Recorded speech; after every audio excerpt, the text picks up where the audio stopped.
आजुक परिचर्चा में अपने सब गोटे के हम निकी स्वागत करैत छी, प्रणाम करैत छी। आजुक 23म पोथी परिचर्चा अपना सब देख रहल छी, सुनि रहल छी, जे नवारंभक फेसबुक पेज से लाइव अछि आ बाद में एकरा अपना सब यूट्यूब चैनल पर सेहो देख वा सुनि सकैत छी। मिथिला चित्रकला सदैव सँ मिथिला आ भारत के गौरवान्वित करैत रहल अछि।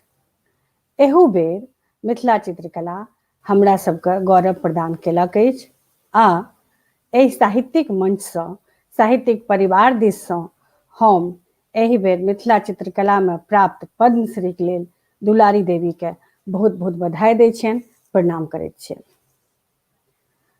आजुक परिचर्चा जाहि पोथी पर भऽ रहल अछि ओहि पोथी के नाम अछि बनिजारा देश में, बनिजाराक देश में। कविता विधाक एहि पोथी के प्रकाशन 2016 ईस्वी में मेलोरंग प्रकाशन नई दिल्ली सँ भेल अछि। संजोग देखियौ जे जाहि दुलारी देवी के एहि वर्ष पद्मश्री देल गेल अछि, हुनके समर्पित कऽ कऽ एकटा कविता एहि पोथी में लिखल गेल अछि जेकर शीर्षक अछि अनमोल मोती। आओ एहि अनमोल मोती के लिखनिहार कवि दिलीप कुमार झा दिलीप कुमार झा के पोथी बनिजारा के देश में हम सब परिचर्चा शुरू करी। किछ तकनीकी व्यवधानक कारणे दिलीप कुमार झा एखन उपस्थित नहीं छथि, तैयो हम हुनका स्वागत करैत छियनि, जखन ओ एता अपना सभक सोझाँ आबि जेता। पोथी परिचर्चा में हमेशा सँ 4टा वक्ता रहल छथि। अहियो बेर हमरा सभक सोझाँ 4टा वक्ता छथि। ओहि वक्ता में सबसँ पहिने हमर जे वक्ता छथि ओ छथि डॉक्टर नरेश कुमार विकल। नरेश कुमार विकल सेवानिवृत्त प्राचार्य छथि, समस्तीपुर में रहै छथि। सर के बहुत बहुत हम स्वागत करैत छियनि। अद्यावधि एखन तक विकल सर के 27टा पोथी प्रकाशित छनि। हिनका अनेको सम्मान सेहो सम्मानित कयल गेल अछि।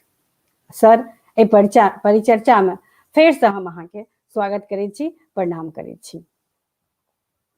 हमर जे दोसर वक्ता छथि ओ छथि मिथिलेश कुमार झा।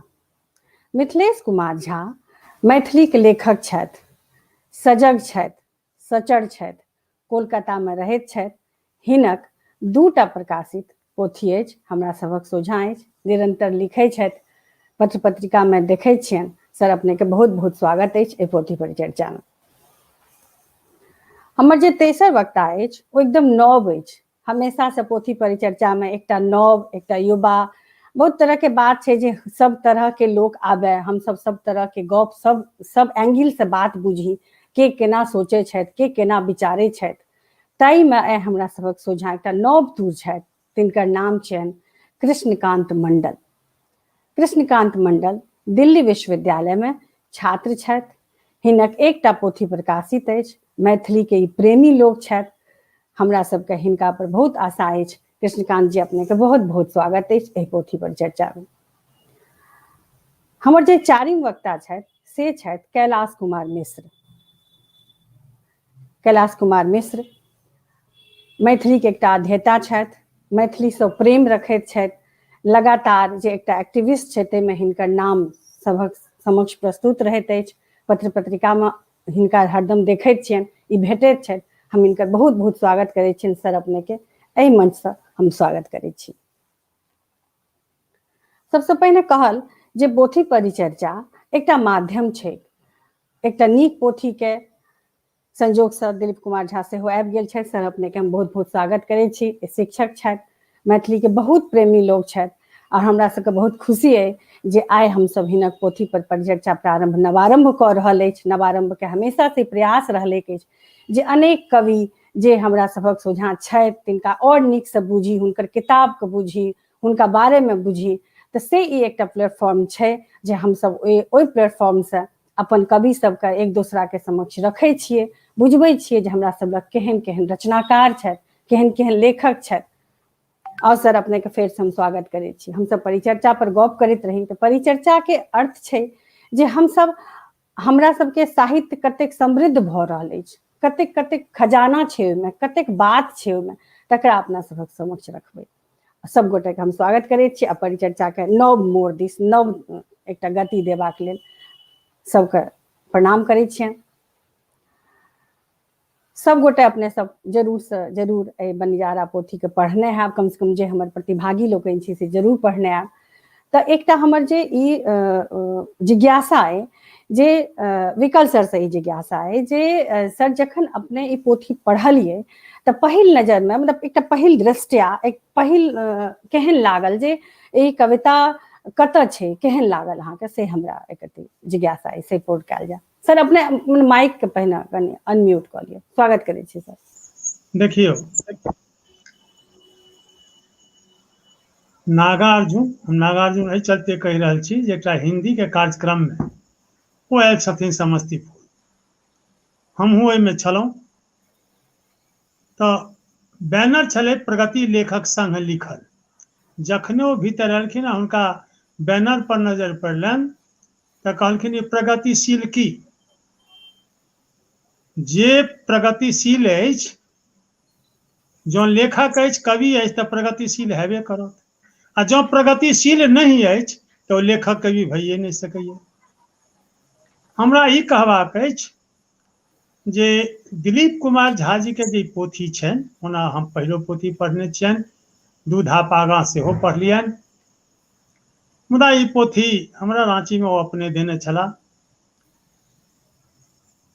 नव जे धार शुरू भेलैए मैथिली में या आनो भाषा में, भारतीय वाङ्मय में, ओहिमे ई बहुत प्रखर स्वर हिनकर छनि, हिनकर अभिव्यक्ति जे छनि से जकरा कहि सकै छियै ठाँइ पठाँइ स्पष्टवादिता, ओ हिनकर छनि। ई सब तरहक एहिमे विविध रंगक रंगसँ ई रंगल अछि, विभिन्न फूलसँ सुसज्जित ई माल्य अछि। मुदा दिलीप कुमार झा जी के पोथी में बेसी ई देखै छियै जे समाज में जे विषमता छै, या किसान अछि, या गाम घर में जे समस्या सब छै, तकरा उठबैत ई देशक समस्या धरि चलि जाइ छै जे अंगुली माल संपूर्ण देश में बहुत रास जन्म लऽ लेलक अछि, जे समाज के, देश के विनष्ट करय पर लागल अछि। तैं भगवान बुद्ध के सेहो आह्वान करै छै जे अहाँके हम मौन तोड़ि के रहब। आ भगवान बुद्धे किए अशोक के, सबके आह्वान करै छै जे समाज में, देश में जे ई स्थिति भेल छै से अहाँ एकरा तोड़ू, मौन तोड़ू आ पुनः शांति स्थापित करियौ। देशक स्थिति बहुत खराब छै। दोसर, जे किसानों में अपन देशक भविष्य देखै छै, तऽ देखै छै जे संपूर्ण देश में या कतौ सर्वश्रेष्ठ अछि किसान। किसान से श्रेष्ठ कोनो नहीं अछि। और ओकरा श्रेष्ठ मानैत ई अपन पिताक उदाहरण दै छथि जे हमर पिता श्रेष्ठ छथि, किएक तऽ ओ किसान छलाह। तेसर, जे हिनकर अंतिम छनि बंजाराक देश में, तऽ बंजाराक देश में जे छनि, ओहिमे जे ग्लोबलाइजेशन भऽ रहल छै, इंटरनेट के युग जे आबि गेल छै, से आधुनिक विज्ञान, हम इहो कहि सकै छी जे आधुनिक विज्ञान जँ किछु फायदा कऽ रहल छै, समाज के एक दिशा दऽ रहल छै, शिक्षा में एक नव आंदोलन आनि रहल छै, तऽ ओकर दोसर पक्ष सेहो छै जे ओ युवा वर्ग के बर्बादो कऽ रहल छै। और ई ओहि पर ई छथि जे आइ विद्यापति के कॉपीराइट भऽ रहल छनि, रंग बिरंग के जे औषधि अछि जीवन रक्षक, तकर पेटेंट भऽ रहल अछि। हालो में एखनो हिमालय के तराई में 2-4 दिन पहिने पढ़ने रही जे हिमालय के तराई में जतेक औषधीय पौध सब छै, चीन ओकरा चोरा कऽ उखाड़ि कऽ लऽ जा रहल अछि।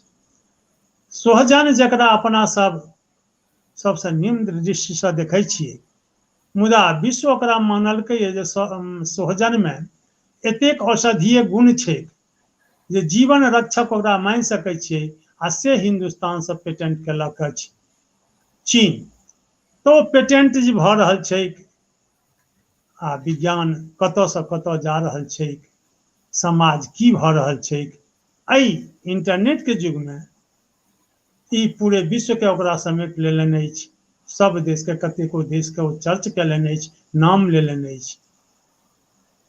तेसर, जे गाम घरके जे एकदम व्यवहारिक पक्ष होइ छै, जेना भौजीसँ गप करब, अनमोल मोती छै, या बहुतो रास एहन कविता सब हिनकर छनि, जे कविता सब एकदम गाम घर, ठेठ गाम घरक जे विधि व्यवहार छै, प्रचलन छै, आहार व्यवहार छै, आचार विचार छै, तेकरा छुबै छनि, आ नीक जकाँ छुबै छनि। लगैत अछि जे हम ओहिमे जीवि रहल छी, हमरा सोझा ओ दृश्य नाचि रहल अछि।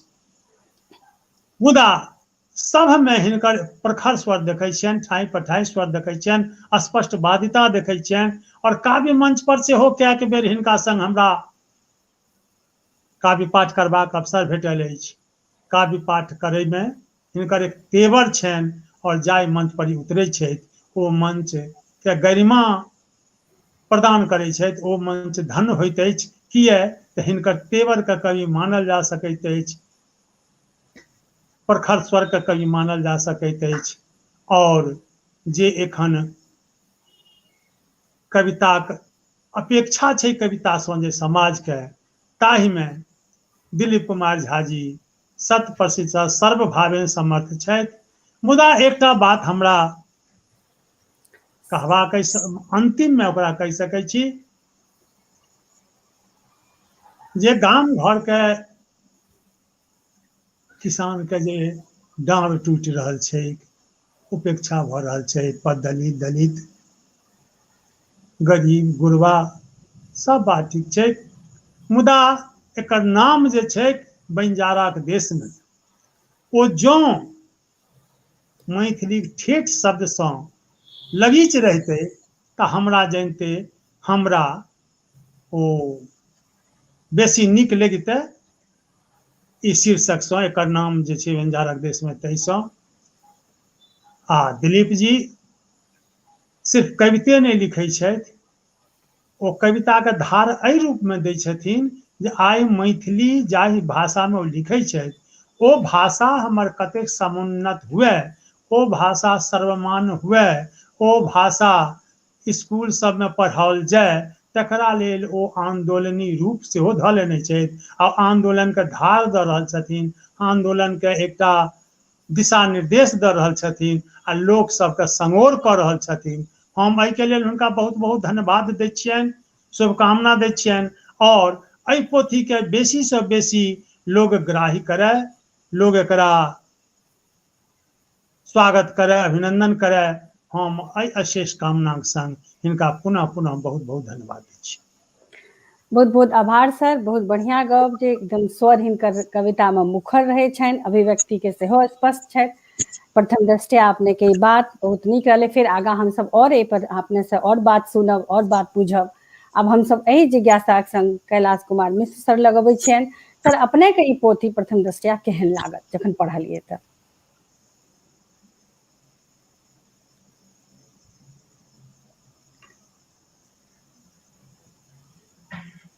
नमस्कार सब गोटा के।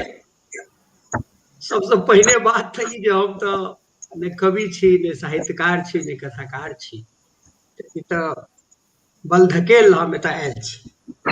लेकिन आयल छी तऽ किछु बजबे करब, तऽ किछु बाजि दै छी। ई जे डॉक्टर दिलीप कुमार या दिलीप कुमार झा जे छै, से एहिमे एकटा प्रयोग केलनि, एकटा आ ओ प्रयोग ई छै जे एकटा नॉस्टैल्जिया के तरफ लऽ जाइ छै, जे डॉक्टर विकल कहला है, ओहूमे नॉस्टैल्जिया अबै छै। जे नॉस्टैल्जिया जे जनरल ट्रेंड जे छै नॉस्टैल्जिया के ओ ट्रेंड ई छै कि जखन अहाँ बाहर जेना हम अगर अपन गाम के बड़ा मने अथी करी जे हमर गाँव एते नीक, ओ समाज एतेक नीक, ओ पानिभरनी एतेक नीक, ओ ढाई एतेक नीक, तो ओ कंप्लीट नॉस्टैल्जिया छै जे हमरा दिस से छै, कारण जे हम ओइ रूट से अलग भ गेल छी, हम बाहर के दुनिया में छी आ हमरा ओ गामक कचोट हमरा याद आबि हिनकर जे कचोट छनि ओ नेटिव इंटेलिजेंस के लऽ कऽ छै आ नेटिव इंटेलिजेंस ई छै जे ई गाम में छै और बनिजारा के देश में कविता के नाम हमरा हिसाब से सही छै, एहि दुआरे जे बनिजारा एहिमे मैथिल नहीं छै। बनिजारा जे ओ कवि छै से छै बनिजारा, और कवि जे छै से घूमै छै, चाहे होन्नरू के जलप्रपात होय या दिल्ली होय या सारनाथ होय या बनारस होय या भारत के कोनो हिस्सा हो, वो जाय छै और वो पूरी जहाज आवे और फिर ओतऽ चलि आबै, वो बंजारा छै। ओ बंजारा जे देश के अनुभव करे छै, दैट एक्सप्रेशन इज देयर, ओ छै। तो ओहि में ई एकटा कनेक्टिविटी के तकै छथिन, ई एकटा रूल के देखे छथिन जे हमर जे परंपरा है, हमर जे किसान है, हमर जे गाम है, हमर जे माटि है, हमर जे कलाकार है, वो कलाकार सब उपेक्षित भ रहल है, हमर जे प्रजातंत्र है, एकटा प्रजातंत्रो पर हिनकर बहुत नीक कविता छै। आ जखन हम कविता पढ़ैत रही तऽ हमरा बुझायल जे ई प्रजातंत्र पर ई कविता एहि दुआरे छनि जे हिनकर जे इनिशियल ट्रेनिंग छनि ओ पॉलिटिकल साइंस में छै, से पॉलिटिकल साइंस जे छै से एतऽ हावी भऽ गेल छै। तऽ एकटा कविता में विद्रोहक स्वर तऽ छथि, लेकिन ई कविता में सॉल्यूशन लऽ कऽ सेहो आइ काल्हि जे मैथिली साहित्य में या आन चीज में जे कविता सब होबै छै ओहिमे विद्रोह छै, विछोह छै, फ्रस्ट्रेशंस छै, रिवल्सन्स छै, हैव एंड हैव नॉट के फाइट छै या बहुत ज्यादा रोमांस छै। मुदा हिनका कविता में एकटा संतुलन छै, ई केवल समस्या नहीं कहै छथिन, ओकर समाधानो कहै छथिन। गौतम बुद्ध के कहै छथिन जे हमरा समाधान दिया, अहाँ बैसल बैसल केवल तपस्वी नहीं बनू, अहाँ अपन मॉन्क सबके, भिक्षु सबके कहियो जे समाज उत्प्रेरक बने, समाज में आवे। प्रोबेबली ई चाहे छथिन कि जई तरह के रोल स्वामी सहजानंद सरस्वती केला के दंड लऽ कऽ बाहर आबि गेला, किसान के या कहै छै जे आदिवासी छै या किसान मजदूर छै ओकर समस्या के समाधान ले आगा एला। प्रोबेबली ई चाहे छथिन जे हुनका सबके निमंत्रित करी आ हुनका सबके बजाबी आ कही जे मुख्य धारा में अबियो, जे समाजक समस्या छै, जे महिला के समस्या छै, अहाँ कहिए देलिए ताहि दुआरे हम ओकरा नहीं कह चाहे छी जे दुलारी देवी पर जे ई कविता लिखला है, वो कविता हम हिनकर के किताब बहुत पहिने पढ़ने रही, लेकिन आई हमरा याद नहीं छल जे दुलारी देवी पर वो कविता लिखले है, और वो कविता अतिक नीक कविता छै, अतेक नीक कविता छै कि पूरा कविता के हम अंग्रेजी में अनुवाद कऽ के अपन लेख में लिखल जा रहल छै। वो कविता में अतेक पावर छै, वो कविता जे छै से जेंडर सेंसिटाइजेशन के बात करे छै, वो कविता क्लास ऑर्डर के ठीक करऽ के बात करे छै, वो कविता ई कहै छै जे मधुबनी या मिथिला चित्रकला जे छै से एक समुदाय, एक जाति या किछ जातिक केवल संपत्ति नहीं छै। वो ई कहऽ चाहे छै जे ओकरो हाथ में जखन लिखिया एतै, जखन ओकरा हाथ में जब पेंट ब्रश एतै तो वो एकटा एहन रचना कऽ सकै छै जे ओ शाश्वत भऽ सकै छै, ओ पद्मश्री दुलारी देवी भऽ सकै छै। मलाहिन जे छै से मलाहिन से सेहो मिथिला के गौरव बढ़ि सकै छै, एंड एग्जैक्टली वो भेलै। तऽ ई जे एहि तरह के जे हिनकर स्वर छै, और ये स्वर चारू दिस छै, चतुर्दिक छै, ई माने हम जे कहलहुँ जे नेटिव इंटेलिजेंस छै हिनकर नॉस्टैल्जिया में। अहाँ हिनकर दिल्ली के कविता पढ़ी, दिल्ली ई अबै छै, दिल्ली देखै छथिन, दिल्ली के चारू दिस जाय छै, दिल्ली के गर्मी, एतऽ के भीड़, एतऽ के लोग के आपसी में तनाव, ई सब हिनका फ्रस्ट्रेट करै छै। आई हिनका लगे छै जे नहीं हमर मधुबनी नीक, हमर नरारे नीक, हमर गामे नीक। तो ओहि गाँव के जे कंपेरिजन छै आ ओहि में गाँव में रहे जे नॉस्टैल्जिया छै, गाँव में रहे जे गामक प्रति प्रेम छै, ई हिनका भीड़ से अलग कऽ दै छै।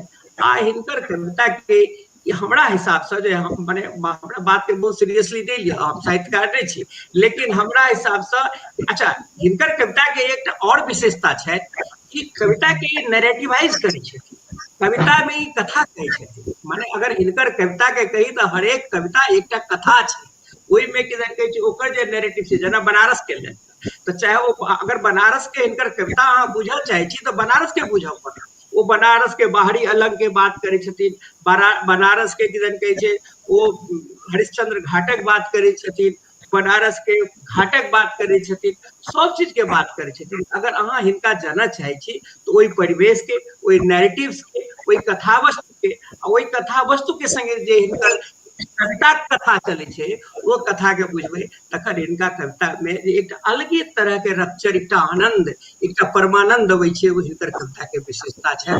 हमरा हिनका कविता में प्रथम दृष्टिया ई बुझाइया जे ई भीड़ में तो छै लेकिन भीड़ से अलग कविता के कोनो बड़का बड़का शब्द गढ़ब, डिक्शनरी से कोनो शब्द के आनि के ओकरा बखेर देब से नहीं छै। कविता के कथा कह के, कविता के समाज से जोड़ के, हरेक कविता के एक गल्प बना के, गल्प में कविता के जे झुंड बनबै छै से जे छै से बंजारा के देश में कविता छै। यह प्रथम दृष्टि हमरा अपन अनुभव। बहुत बहुत आभार सर, बहुत नीक बात कहलिए। गामक बात कहै छथिन, हिनका में अहाँके गामक गंध भेटैया, तैं हिनकर कविता कविता छै। दोसर बात क्षमाक संग इहो कहब सर जे लेखक, कथाकार या साहित्यकार भेनै नहीं, हमसब मैथिल छी, तै मैथिलक प्रति सेहो हमरा सबके बहुत पैघ जिम्मेवारी अइ और अहाँ सर ओहि जिम्मेवारी के बहुत नीक से निर्वहन करै छी। बहुत बहुत आभार अहाँके। अब हमसब एही जिज्ञासाक संग मिथिलेश कुमार झा लग अबै छियै जे सर पहिल दृष्टया अहाँके ई पोथी केहन लागल। सब गोटे के नमस्कार और नवारंभ के बधाई। ये जे हिनकर कविता संग्रह आयल रहन बनिजाराक देश में, सबसे पहले हमरा एहि कविता संग्रहक शीर्षक बेस आकर्षित केने रहे। मणिपद्मक एकटा उपन्यास छनि नयिका बनिजारा, जाहि पर हुनका साहित्य अकादमी पुरस्कार भेटल रहनि। विकल जी प्रश्न उठेने छलखिन हैं बनिजारा शब्दक मौलिकता पर में, से हमरा तखने हमरा ध्यान गेल ओहि पर जे बनिजारा। सर शीर्षक पर हम सब फिर से गप करबै, एखन प्रथम दृष्टया गप भ जाय तब सेकंड से सर क्लियर हेतै से भ जाय। हम ततै छी तो ई मणिपद्म जी के नयिका बनिजारा से हम ई बुझै छियै जे बनिज नामक जाति छलै। बनिज कर्म करऽ वाला जे जाति भेल से भेल बनिजारा। आ एखन ई वैश्वीकरण आ बाजारवादक प्रभावे हमरा लगैया या कवि के लगे छनि जे पूरा संसारे जेना ओहि बनिज बुद्धिये से चलि रहलैया। कोनो जीवनक या दैनिक व्यवहारक कोनो बात, कोनो वस्तु ओहि प्रभाव से मुक्त नहीं भ पाबि रहल छै। आ तकरा ई अपन एहि कविते में नहीं जे हिनकर कविता जे अंत में संकलित छनि बनिजाराक देश में, ताहि कविता में तऽ आयले छै कोनो ने कोनो रूप में। एहि समस्त पूरा संग्रह के प्रत्येक कविता में ई जे बनिज बुद्धिक प्रभाव जे छै, ओहि प्रभाव से जे बदलाव छै, लोकक मानसिकता केना प्रभावी भ रहल छै से परिलक्षित होइ छै, से देखऽ में अबै छै। हिनकर एहि संग्रह में कएटा जे छै से व्यक्ति केंद्रित कविता सब छनि, जेना ऑन सान सूकी पर छनि, दुलारी देवी पर छनि, खूब चर्चा भेला। नवकी चमाइन पर छनि, अशोक जी एकटा राजनेता छथि मधुबनी में, हुनका पर में छनि। स्त्री विमर्श छै, प्रेम छै, काशी सीरीजक हिनकर कविता छनि, खेती बाड़ी, किसानी, ईर्ष्या, द्वेष, गरीबक अवस्था, राजनीति, भ्रष्टाचार, लोक के ठोर पर से जे हंसी मुस्की निपत्ता भ गेल छै से विषय छनि। महानगरक भीड़ छै, जीवनक जे कृत्रिमता छै से छै, विद्यालय छै, गाम छै, शहर छै, लोकक जे बदलैत व्यवहार छै, संवेदनहीनता छै, ई सब जे विभिन्न वस्तु छै और वर्तमान समयक जे विडंबना छै, जे विद्रूपता छै, से खूब सुंदर सँ देखार भेल छै हिनका कविता में। आ से तेना के स्पष्ट रूप से देखार भेल छै, पाठक के लगे छै या कम से कम हमरा लगैया जे सबटा हमरे मोनक बात छी। हमरे मोनक बात जे छै से कवि पढ़ि कऽ चोरा कऽ ई लिख देलखिन हैं।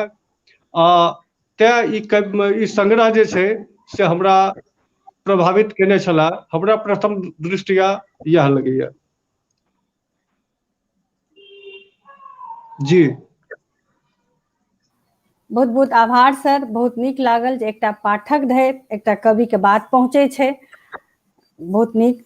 आब हमसब एहि जिज्ञासाक संग कृष्णकांत मंडल एकदम नव तूर छथि, ओ केहन के अपन अग्रज पीढ़ी के देखै छथिन। कृष्णकांत अनम्यूट कऽ लिअ। प्रणाम। सबसे पहिने हम आगे कविता पर जाए से पहिने कवि पर आयब।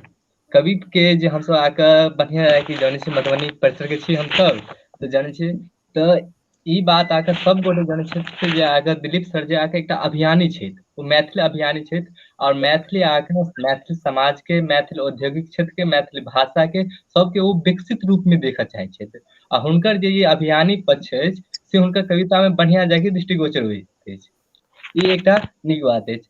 दोसर बात जे कविता पढ़ि के लागत जे आके हमरा सबके ऊपरका पीढ़ी है, जेना हम सब लगे छी, हम सब आके एकदम नव तूर छी, हमरा सबके लगे कि हम सब आके बहुत इंटरनेट फन्ना चिन्ना जानै छी, लेकिन आके एहिठाम कवि कर जखन जेबै कविता देखबै तऽ हमरा लागत जे कवि बहुत बढ़िया जाके अपडेटेड अछि।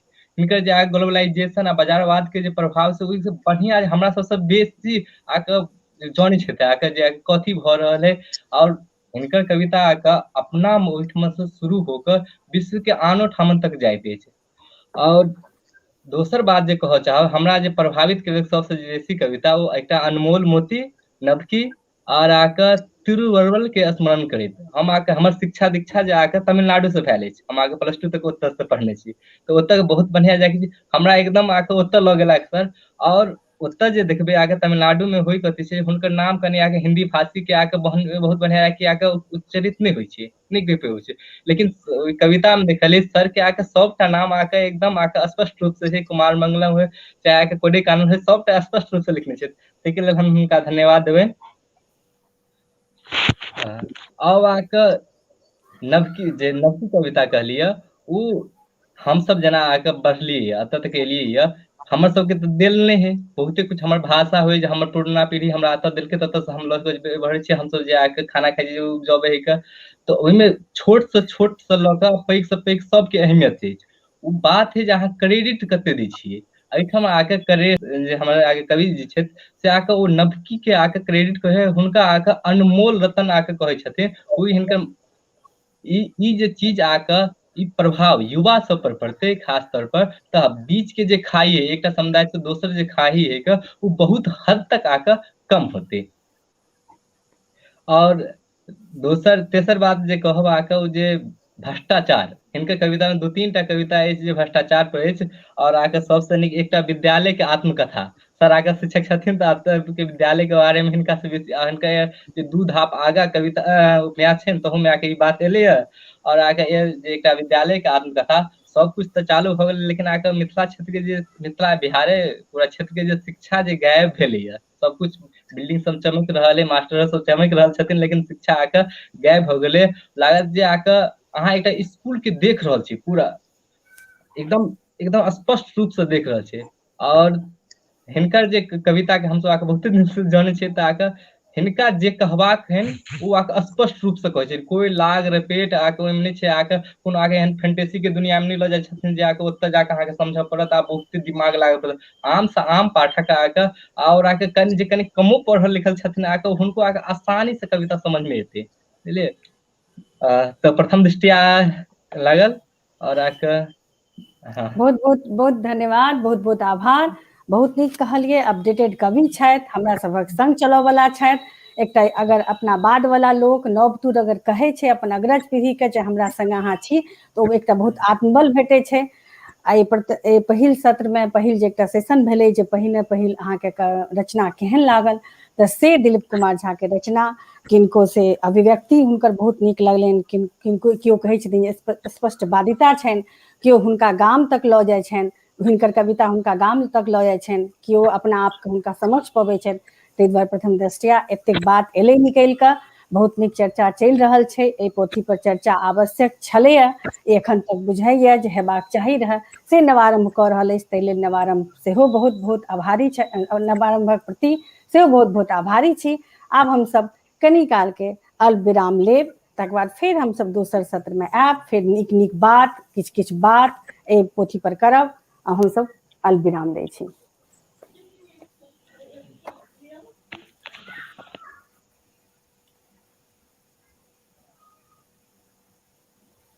बुझाइए टेक्निकल किछु प्रॉब्लम भऽ रहल छै। अल्प विराम के समय भऽ सकै छै फेर से एक्सटेंड भऽ जेतै।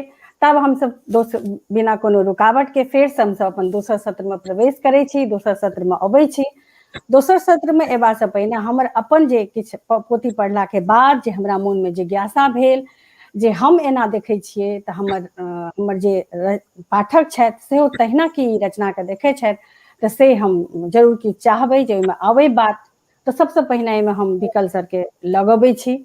एखन तक जे बात भेलैए ताहिमे से इहो बात सोझाँ एलैए जे दिलीप सर के जे रचना छथि या दिलीप सर के व्यक्तित्व जे छै से एकटा अन्वेषी कवि लगै छथि।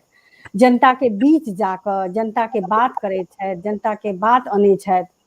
तऽ से हिनकर तेना बुझाइतो छै, हिनकर रचनो सब जे छै से ओहने छै। काशी पर छै, नवकी चमाइन पर छै, दुलारी देवी पर छै। जनता के बीच जाकऽ कैलाश मिश्र सर सेहो कहलखिन हेँ जे ई एकदम गाम में जाकऽ गामक बात अनै छथि। तऽ से ताहिमे अहाँके सर विकल सर जे हिनकर रचना केहन भेटैत अछि, केहन लगैत अछि? हमरा तऽ एते बात बुझायल। अपने के केना लगैत देखो, अछि? एकर जे पोथी छनि से भाषाई सौष्ठव जे छै तकरासँ संपन्न छनि ई पोथी। और अहाँ जे कहलियै से हम कहि रहल छी, ओकरा हमहूँ कहि रहल छी जे ई काव्य कीर्ति काव्य वैशिष्ट के स्पष्ट करैत अछि जे सूक्ष्मतम शोध प्रज्ञताक संग मानवीय मनोभावना के संवेदनशीलता संपृक्त अभिव्यक्ति देवा में सर्वभावेन समर्थ भेल अछि। ई पोथी के हम फेर एकरा दोहराबै छी जे मने क्षमाक संग जे बंजाराक देश में पोत नाम से हमरा कोनो आपत्ति नहीं अछि। हमरा ई अछि जे जतेक ठेठ से ठेठ शब्दक हम प्रयोग, जेना एकटा मने भऽ गेलखिन हेँ पद्मश्री पोदार राम अवतार अरुण, हुनकर इंटरव्यू लै छलियनि तो हमरा कहलखिन जे विकल जी हिंदी की भी रचना अगर आप करते हैं तो उसमें कोशिश कीजिए मैथिली के शब्द को रख देने के लिए।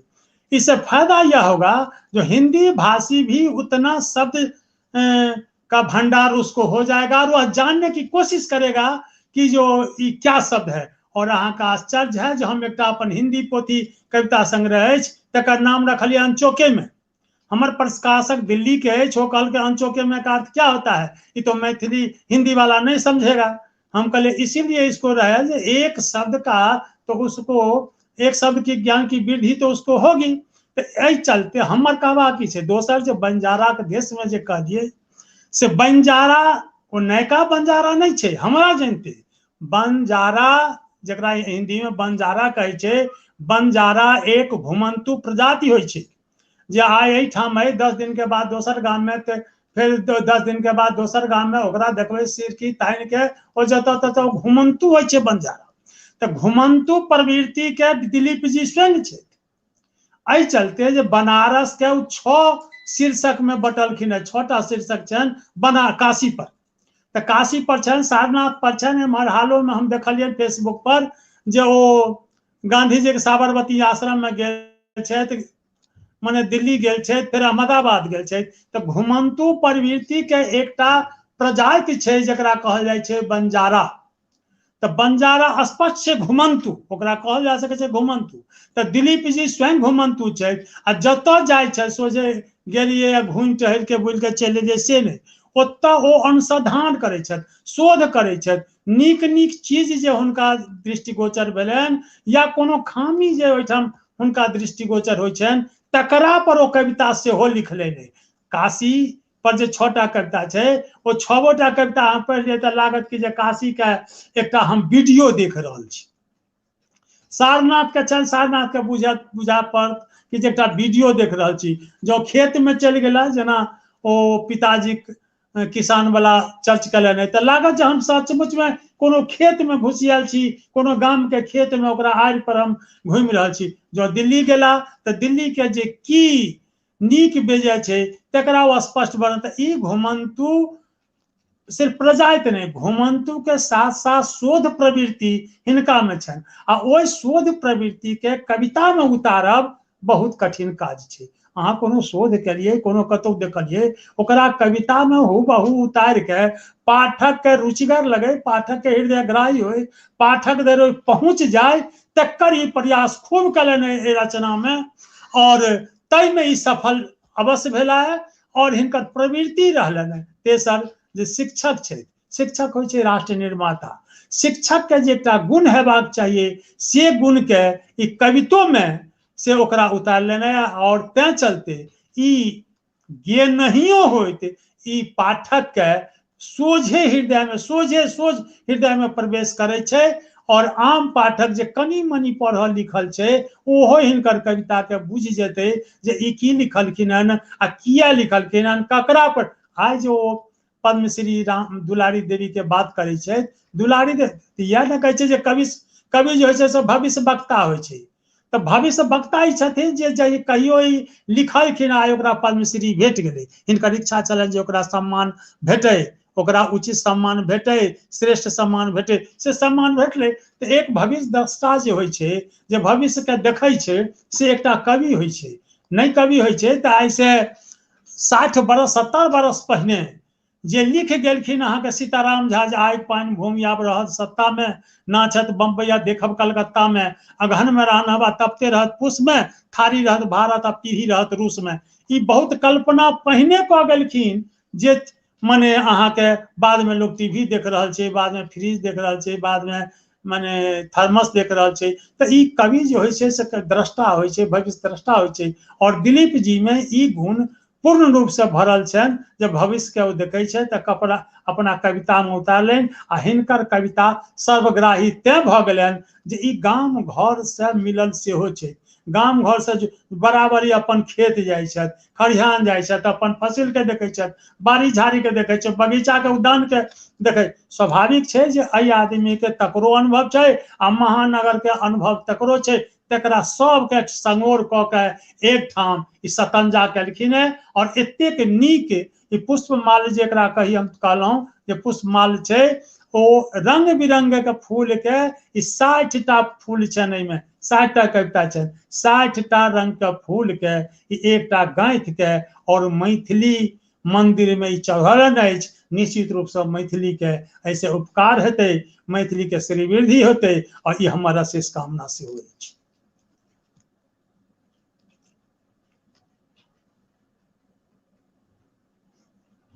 एकटा फूलक माला के मैथिली के अर्पित केने छथि।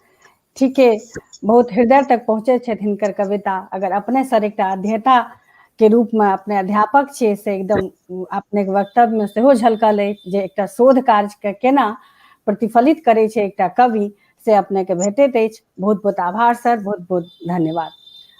आब हम सब अबै छियै कैलाश कुमार मिश्र सर लग। भाषा साहित्यक लेल दिलीप जी सक्रिय छथि से हमसब देखै छियै। बहुत नमहर हिनकर मैथिली के चासबास रहल छनि, एकटा बहुत पैघ एक्टिविस्ट सेहो छथि। तऽ एहन एक्टिविस्ट में रचनाकार सेहो गनल चुनल छै, जो एक्टिविस्टो छै और रचनोकार छै। तऽ से दिलीप कुमार जी ओहने छथिन जे एकटा रचनोकार छथि आ एकटा एक्टिविस्ट सेहो छथि। मैथिली के लिए हमेशा से ही लड़ैत रहै छथि। प्रारंभिक ओ मैथिली के शिक्षा लेल सेहो हिनकर बहुत बहुत अभियान चलल छनि। तऽ से सर हम अपने के कहै छी, अपनेओ सर एक्टिविस्ट छियै, तऽ ताहि आधार पर हम कहै छी जे ई अहाँ हिनकर कविता के कोना लैत छियै, कोना अबैत अछि हिनकर कविता अहाँके सोझा में? देखियो, एक्टिविज्म जे भेलै ओ रोमांस छै आ रोमांस रीजन नहीं चाहे छै। ओकर ओ मैथिली के बारे में क्यों किछु बजतै तऽ ओकरा कपार फोड़ि देतै, ओकरा से लड़ऽ लगतै। आब ओकरा ऐसे ही मतलब नहीं छै जे वो नीक बात कह रहल छै या अधलाह बात कह रहल छै। वो अगर ओकरा मैथिली के लेल अगर कतौ कोनो तरह से अहित लगतै तऽ ओ ओहि लेल लड़तै, ओहि लेल मरतै, ओहि लेल किछो सीमा तक जा सकै छै। अनुचित के उचित कहि सकै छै, ई भेलै एक्टिविज्म। जखन अहाँ साहित्य में अबै छियै तऽ स्कॉलरशिप में अबै छियै आर स्कॉलरशिप में जखन होइ छै तखन अहाँ रैशनल माइंड ल रेशनल माइंड ल के जखन होइ छै तखन अहाँके इहो देखो पड़त जे ई बात सत्य छै या ई बात असत्य छै। रैशनल के मतलब अहाँ साइंटिफिक छै, साइंटिफिक मतलब छै जे अगर अहाँ में कोनो कमी है तो ओहो कह देबै आ नीक बात है तो ओहो कह। दिलीप जी में जखन जे आदमी एक्टिविस्ट हेतै वो रैशनलिज्म के डाइवोर्स करते, रैशनलिज्म से थोड़े दूर भ जेतै, से हिनको में होइ छै, हिनको में होइ छै, हम कखनो काल के देखैत रहै छियै।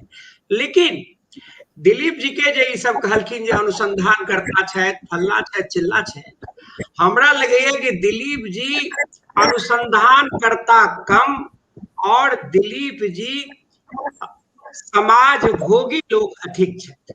दिलीप जी इसेंशियल घुमक्कर छथि, यायावर जकरा अहाँ कहै छियै ओ यायावर छै, हुनका यायावरी पसंद छै।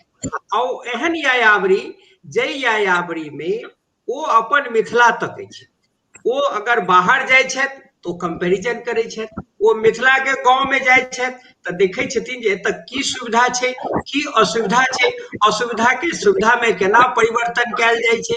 ई जखन गामक स्कूल में जाइ छथि ओतो देखै छथिन कि टीचर के कमी छै, मकान के कमी छै, जे बच्चा सबके बढ़िया से पढ़ौनी होय, पढ़ौनी नहीं भ सकै छै, बच्चा सबके स्कूलक मैकेनिज्म ठीक नहीं भ रहल छै, जे बच्चा सबके स्कूल जेबाक चाही ओ जा नहीं रहल छै, अगर जाओ रहल छै तो प्रॉपरली नहीं जा रहल छै, प्रॉपर एजुकेशन पैटर्न नहीं बन रहल छै।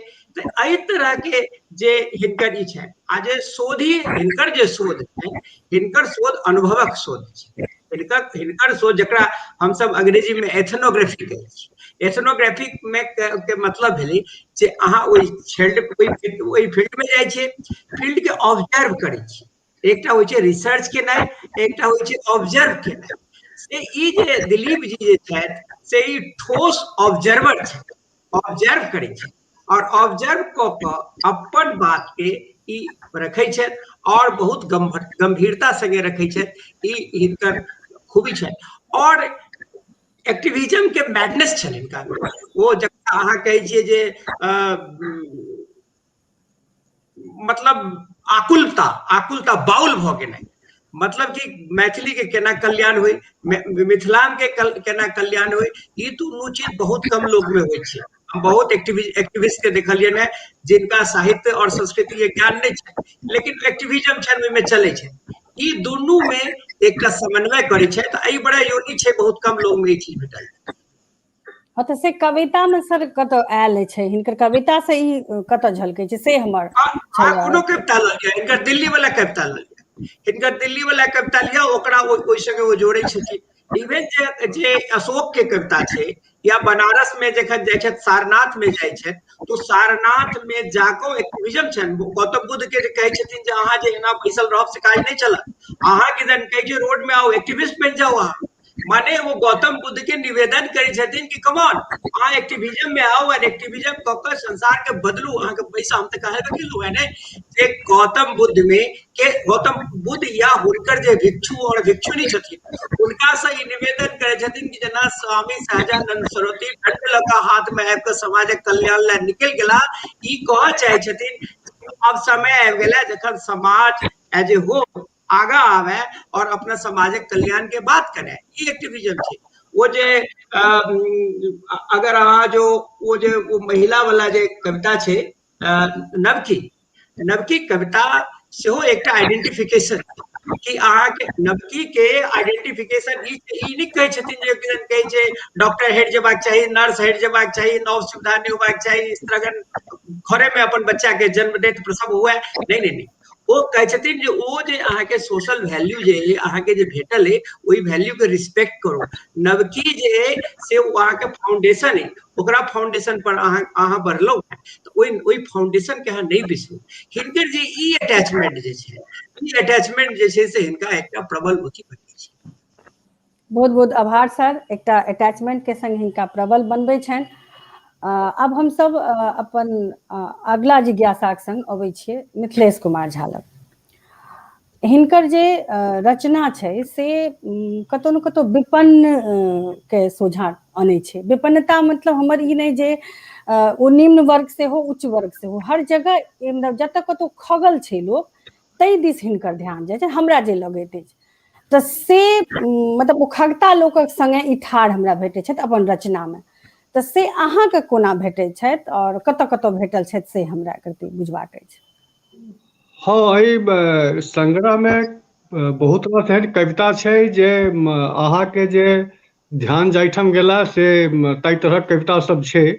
नवकी चमाइन हुए कि दुलारी देवी हुए, हम तऽ ओ जे अशोक कविता छै सेहो हम बुझै छियै जे राजनीतिक जे अवस्था छै आ ताहिठाम जतऽ मतलब जेहन जे आवश्यकता छै राजनीतिमे से ओहो खगल छै, राजनीतियो एखन खगल छै सही अर्थमे, तऽ ओ अशोकमे सेहो आबै छै। स्त्री विमर्शमे जो आधा लोक छै ओहो ठाम ई बात अबै छै। किसानके जे समस्या छै ताहिठाम आबै छै। तकर बाद जे छै से एकटा कविता छै, एक सेकंड हम कहै छी,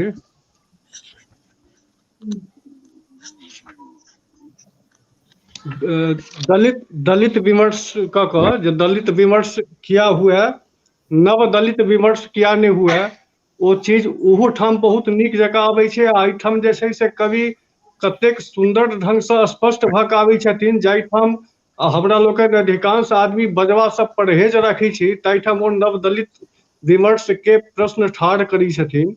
तऽ एहि तरहे जे छै से ई बात अहाँके जे भावना छलै से बहुत रास एहन एहि कविता सबमे देखार होइ छै, ओहिठाम ओ कवि स्पष्ट होइ छथि। जी मतलब कवि अपन स्पष्टता के संग छथि और ई जे सब मतलब जे खगल घटल लोक के संगे निश्चित रूप से ठाढ़ छथि। ओहिमे ई ओ वर्ग जाति नहि देखै छथिन। वर्ग जाति नहीं देखै छथिन से एकटा नीक बात छै एहि कवितामे, जरूर एहि कविता संग्रहमे छै। ताहिसँ जरूर एहि लेखक कनि अलग स्थान भेट सकै छै, भेटल छै, ताहि दुआरे भेटल छै। आब हमसब अबै छियै कृष्णकान्त मंडल लग, नवतुर छथि। नयामे एकटा की आयल छै बात, या ई बात कही पहिनहियोसँ कवितामे आयल छै, एकटा प्रगतिशील, कैलाश मिश्र सेहो कहलखिन हेँ जे लेकिन प्रगतिशील तऽ आयल छै, प्रगतिशीलता आयल छै, तऽ हिनकर कवितामे छै सेहो एकटा प्रगतिकामी चेतना तऽ भेटै छै हिनकर कवितामे। तऽ तकरा अहाँ कोना देखै छियै? अनम्यूट कऽ लिअ। जे हिनकर जे कविता छै ने ओ आके युगक बोध के साथ चलन छै। ई नहीं है कि आके नेस्टोलॉजिया में चलि जाए थे, अपन पुराने बात करे छै, पुरान चीज के महत्व दै छै। ई जे अगलका चीज है, आबऽ वाला भावी पीढ़ी है, ताहि के महत्व दै छै। हिनकर जे विशेष के चयन छै ओ आके एक प्रयोजन और प्रभाव, एक प्रयोजन की छै आगे हिनका आके जे अधिकतम कविता जे देखबै हुनकर एक एकटा आके विशिष्ट प्रयोजन छै, ओहिके प्रभाव आके की प्रभाव से आके कते बदलाव हेतै। जेना एकटा कविता के लिअ आके आधा लोग, अपना सब एहिठाम जानै छियै जे आके जे अगर लड़का लड़की दूटा छै आ ककरो पढ़ाबऽ के बारी एतै तऽ ओ पहिने आके लड़का के पढ़ेतै। अखनो आके दिल्ली मुंबई लड़का के तऽ सहजे भेज दे है, लेकिन आके लड़की के अखनो तक नहीं भेज रहल है। हमरा गाँव में अखन तक एकटा लड़की आके बाहर पढ़ने के लिए, तऽ आधा लोग ओहिठाम जे आधा लोग कविता में आके कवि कहि रहल छै जे लड़का सब आके एनाहिते बौआ है या कतौ जायके आदत है, लेकिन लड़की के उ अधिकार नहीं है। आ उ जेतै तऽ आके ओकर इज्जत केना बचतै? अगर एहि तरह करता है तऽ एकर प्रभाव आके विशेष पड़तै, विशेष आके जे विशेष प्रभाव पड़तै जे आगू से आगे ओकरा जे शीर्षक है, जे आधा लोग हुनका आधा मांग आके पहिने ही कवि दऽ देने छथिन, जे आधा हुनका आधा सम्मान, जे पूरा सम्मान होके चाही हुनका, पूरा जतबे सम्मान हमर है लड़का हमरा घर में मिले आके ओतबे सम्मान हमरा बहिनों के मिलक चाही। जतबे हक हमरा मिले ततबे हक आके हमरा बहिनों के मिलक चाही। तऽ एहि दृष्टिया आके कवि आके आनो कविता आनो ठमन आके जे देखा जाय कवि आके अपन प्रगतिशील वाणी अछि ओकर तीव्र केने अछि, आगू से ओहि चीज के बढ़बाक कोशिश कऽ रहल छै। दोसर दिस जे कहब, हमरा एकटा कविता पर और बात करऽ के अछि आके, अनमोल मोती दुलारी देवी पर कविता अछि आके, जे हमरा सबके समाज में जे कोई आके मैथिली के लेल या आके मैथिली समाज के लेल उद्योग के लेल काज कर रहल छथि तिनकर सूचना हमरा सबके कते छै। आब आके जे कोनो मीडिया द्वारा सबके पता चल जाए के बाद हमरा सबके पता चले तब तो हम पछुआल छी।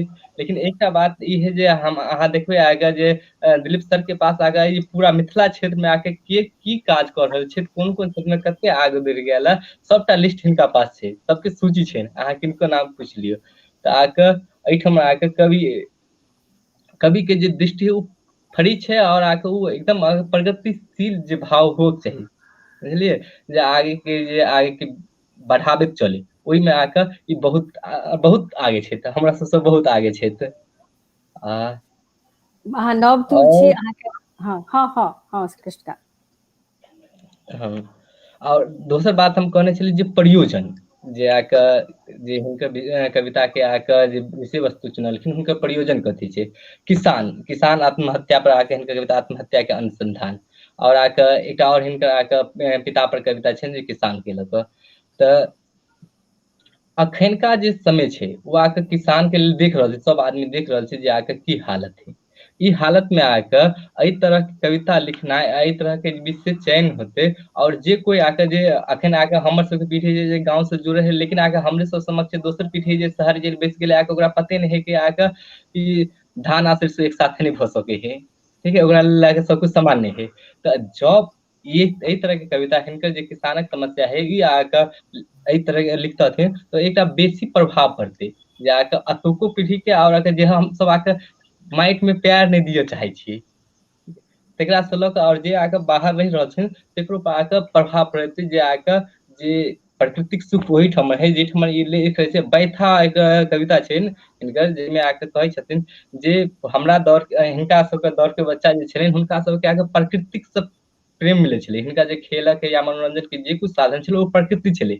लेकिन अखन आके वो भेट नहीं रहल है, उस शहर में तो नहीं भेट रहा है, गाँव में अखन आके अहाँ के 10टा आके क्रिकेट टीम नहीं भेटत खेले लायक, सब मोबाइल में पबजी या अन्य चीज व्यस्त छथिन। तो ई सब मारे आगे कवि आके बहुत आगे छै, बहुत आगे चीज के लिख रहे क्षेत्र। बहुत बहुत आभार कृष्णकांत जी जे अहाँ हिनका एकटा युग बोधक कवि बुझै छियै। अहाँके लगैत अछि जे ई हमरा सबके संग हमरा सबके बादो के जे रचना छै तहू सेहो जे हमसब रचना करबै तहू में हमरा सब संग रहता। एकटा युवा के जे दृष्टि छै से अहाँके लग अछि, से नीक लगैए जे अहाँ एहन युवा हमरा सबक संग अछि। आब हमसब लगभग दोसर सत्र में जे हमर जिज्ञासा छलै से लगभग हमरा पूरा भऽ गेल अछि। आब हमसब एकटा तेसर सत्र में प्रवेश कऽ रहल छी, तेसर सत्र में आबि रहल छी। परिचर्चा बहुत नीक भऽ रहल अछि, लगातार हम कमेंट बॉक्स में देख रहल छियै जे बहुत लोग सेहो आह्लादित छथि, बहुत अपन अपन बात सेहो कहि रहल छथि, ओहिमे फेर हमसब ओहो बात लेब आगाँ। अब हमर जे एकटा तेसर सत्र लगभग एकटा फाइनल टच होइ छै जे अहाँ पूरा कविता संग्रह जे पढ़लिए, अहाँ जे अपना रचना पढ़लिए से रचना अहाँके से केहन मतलब लगैए जे अगर अहाँके ककरो कहऽके हुए मतलब पाठक के आखिर ई रचना किया पढ़ऽके चाही, ई सब लेल समान, सब लेल एके जिज्ञासा अछि हमर। तऽ एहि जिज्ञासा से हम सबसे पहिने हम मिथिलेश कुमार झा सर लगेबनि जे आखिर ई रचना ई कविता संग्रह पाठक के किया पढ़ऽके चाही।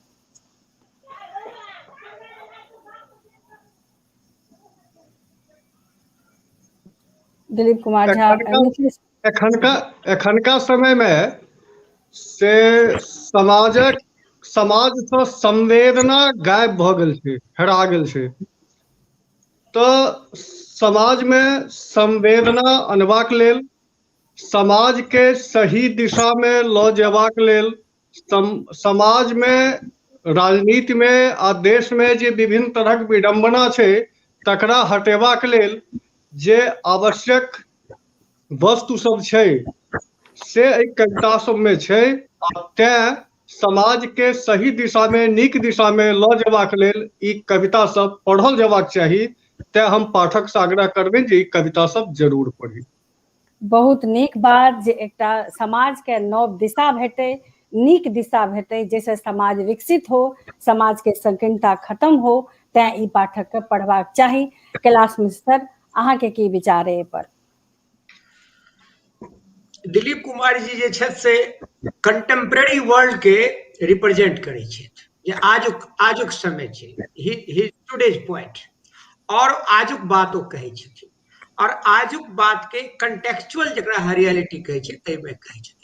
हिनकर कंटेक्चुअल रियलिटी ई छै जे गाम घर में जाकर, मिथिला में जाकर, दोसर ठुन जाकर वस्तु स्थिति के सही जानकारी द क डिटेलेशन के साथ की ई स्थिति छै, आ ओकरा में एकटा जे हिनकर जे डुअल माने डुअलिटी ऑफ हिज पर्सनालिटी ई छै जे माने एक्टिविज्म और साहित्य दोनों के जे मेल छै वो बहुत अनुपम छै।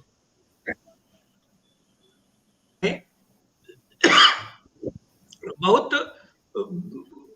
पाठक के बहुत सोचऽ के जरूरत नहीं छै, हिनकर शब्द बजै छै और शब्द जे छै से अर्थ स्पष्ट कऽ दै छै। जहन हमरा सनक आदमी हिनकर सबटा कविता के एक बेर में बुझि सकै छै तऽ केओ बुझि सकै छै। हिनकर जे direct communication with the readers जे हिनकर कविता के जे यूएसपी जकरा अहाँ कहै छियै, हिनकर कविता के यूएसपी छनि कि जे पाठक सँ डायरेक्ट साक्षात्कार होइ छै, पाठक अपना आप के कनेक्ट करै छै। जेना कि कृष्णकांत मंडल कहलनि, कृष्णकांत मंडल कहलनि जे वो पाठक के संगे वो कनेक्ट करै छै और वो कतौ के होय ओकर जे एथनोग्राफी क्रिएट करै छथिन आ ओहि एथनोग्राफी के संगे पाठक अपना आप के जोड़ै छै, मिथिला के देखै छै, मैथिल के अवस्था के देखै छै, मिथिला के मैथिली के जे साहित्य रचना जे छै ओकर जे समग्रता जे छै, ओहिमे गुट नहीं, ओहिमे जाति नहीं, ओहिमे कम्युनिटी नहीं, ओहिमे पर्टिकुलर जे छै भौगोलिक क्षेत्र नहीं, माने he is man beyond boundary, माने मिथिला के सब क्षेत्र हिनकर अपन क्षेत्र छनि। ई एकटा एहन बंजारा छै, the writer is a banjara, the poet is a banjara. वो बंजारा घूमि रहलै है, वो बंजारा रुकै नहीं छै, वो चलैत रहै छै आ जतऽ जतऽ के जे फूल ओकरा नीक लगै छै ओकरा ओ लैत जाइ छै, ओ माला के जे छै से गथने जाइ छै आ वो माला रूपी जे हार छै, बहुरंगी हार जे छै, वो एक रंगी नुआ नहीं छै, बहुरंगी चुनरी छै। ताहि दुआरे हिनकर कविता के जे ई यूएसपी छै वो बहुत पावरफुल छै, ताहि दुआरे हरेक पाठक के पढ़क चाही आ जरूर पढ़क। हिनक अभिव्यक्ति बहुत पावरफुल छनि, हिनक चासवास बहुत फैलगर छै, तें ई कविता मिथिलाके बुझऽके लेल, मिथिलाके व्यवस्थाके बुझऽके लेल पढ़ऽके चाही। आउ हमसब अब नरेश कुमार विकल सरसँ बुझै छियनि जे हिनकर रचना किया पढ़ऽके चाही। अच्छा, अब एकटा छोट सनक बात कहै छियै पोथी महक, जे ई कोनो विषय एहन नहीं छै जकरा छोड़लखिन है। गाम घर में निछक्का देहात जे छै तहू ठाम क्रिकेट जे छै से धिया पुता सब ईंटा के विकेट बनबै छै आ गाछक ठाढ़ि के तोड़ के आ ओ बैट बनबै छै आ बॉल छोटकी माने लत्ता कपड़ा के गोल कऽ के बनबै छै। ओहो सब एतेक माने चैन से रहै छै, सुख से मगन रहै छै आ ओहिमे कोई जाति पाति के भेदभाव नहीं, सब जाति के लड़का ओहि क्रिकेट में खेलै छै, दर्शक बनै छै। हिनका क्षोभ छनि, दुख छनि जे ओहो क्रिकेट जे एतेक लोकप्रिय छलैक तकरा आईपीएल आ कोन कोन चीज में बांटि के ओकरो में व्यापार चलै छै, ओकरो में हारल के जिताओल जाइ छै आ जिताओल के हारल जाइ छै। ई सब खेल जे छै सफेद पोशाक तहू पर हिनका क्षोभ छनि, कोनो विषय नहीं छोड़लक। हम एक मने पाँति में कही जे अपन विशिष्ट शैली में मिलन, विरह, सुख दुख, जीवन क्षणक वैविध आ भोगल यथार्थ हम कह रहल छी जे गाम होय, शहर होय, जतऽ होय, खेत होय, खरिहान होय, सबके भोगल यथार्थ हिनका छनि, सबके देखने छथिन, भोगने छथिन, सहने छथिन, आत्मसात केने छथिन। भोगल यथार्थक सार्थकता के भाव आ शब्द वैचित्र सँ अद्भुत श्रृंगार कैलनि अछि बंजारा के देश में दिलीप कुमार झा जी। तें जे समग्र ककरो देखो सुख लेबाक छै, समग्र बात के ज्ञान लेबाक छै, समग्र विषय वस्तु सँ जँ ककरो अवगत हेबाक छै तऽ निश्चित रूप से ओकरा बंजारा के देश में पढ़बाक चाहिए। और दिलीप कुमार झा जी के साधुवाद देन, धन्यवाद देन, अभिनंदन करें, स्वागत करें, ये हमर कामना है। बहुत नीक सर जे समस्त अगर एकटा कैनवास तैयारी केने छथिन अपन रचना में, से कैनवास के अगर देखऽ के हुआ तो अहाँके जरूर ई पोथी पढ़ऽ के चाही। आ हम सब कृष्णकांत मंडल अपन युवा अपन नवका लोक से बुझी जे किया पढ़ऽ के चाही। अहाँ किया पढ़लहुँ, अहाँके किया केहन लागल पढ़ैत काल, जे आखिर अहाँ अपन पाठक के दोसर पाठक के कहि सकी जे ई पोथी पढ़ू।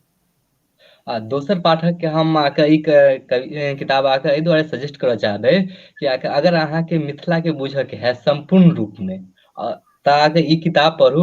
और जब पछ अहाँ युवा छी, अहाँके बुझल है, अहाँके अगर दायित्व जाने के अछि, जब युवा आके समाज में अबे, हुनका आके कुछ निर्माण करे के रहे, कुछ आगे बढ़े के रहे, बहुत तरह के सवाल अबे जे हमरा ई या फन्ना या बहुत किछु के आगे संघर्ष हमरा झेलऽ पड़त। ओइ संघर्ष की रहत, ओइ संघर्ष के केना पार पायब, वही चीज के बुझऽ के अछि, तऽ ई कविता अहाँ ला के बेसी उपयोगी है। ओहि दुआरे ई कविता पढ़ियौ। संघर्ष के पार करऽ के लेल ई कविता पढ़ऽ के चाही। हाँ, अगर निर्माण के दिस आगू बढ़ऽ दिस, मिथिला के विकास करऽ दिस आबऽ चाहे छियै तऽ पहिले ई पोथी के अहाँके पढ़बाक जरूरी अछि।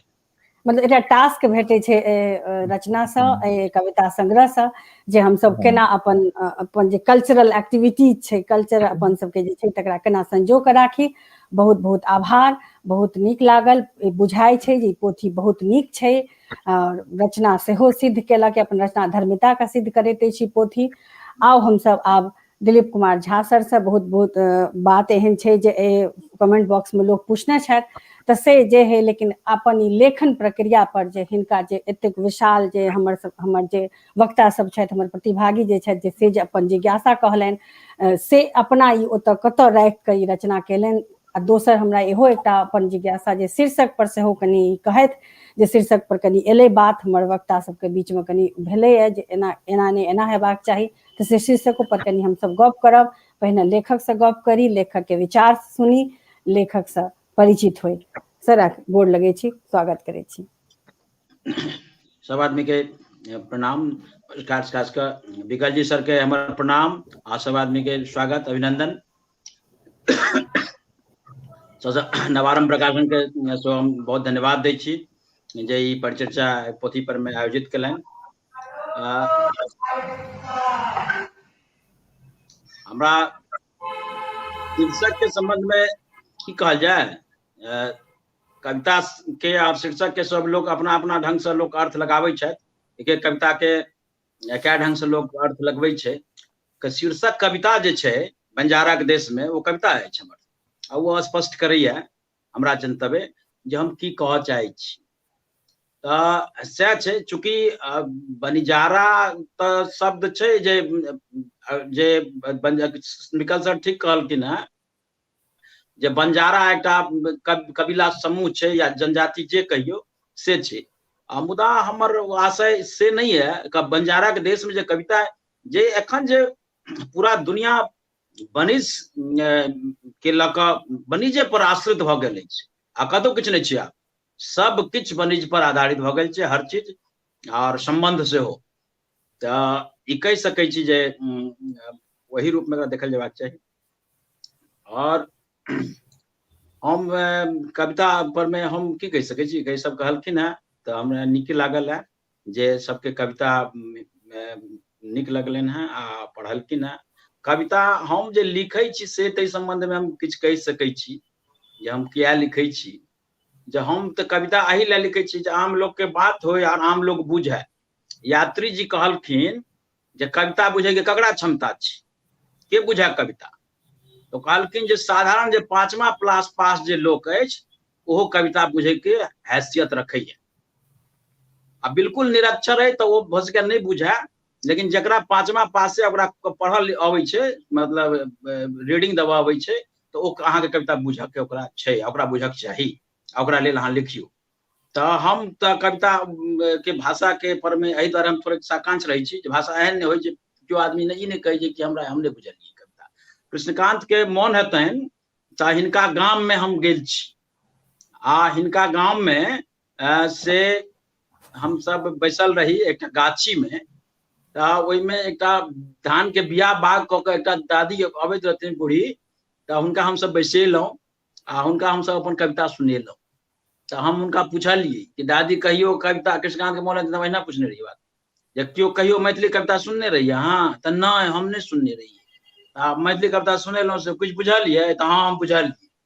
तो आब हमरा बहुत संतुष्टि भेल ओहि दिन जे हम जे कविता लिखलिए से ई दादी बुझलखिन आ कहियो जीवन में मैथिली कविता नहीं सुनने रहथिन।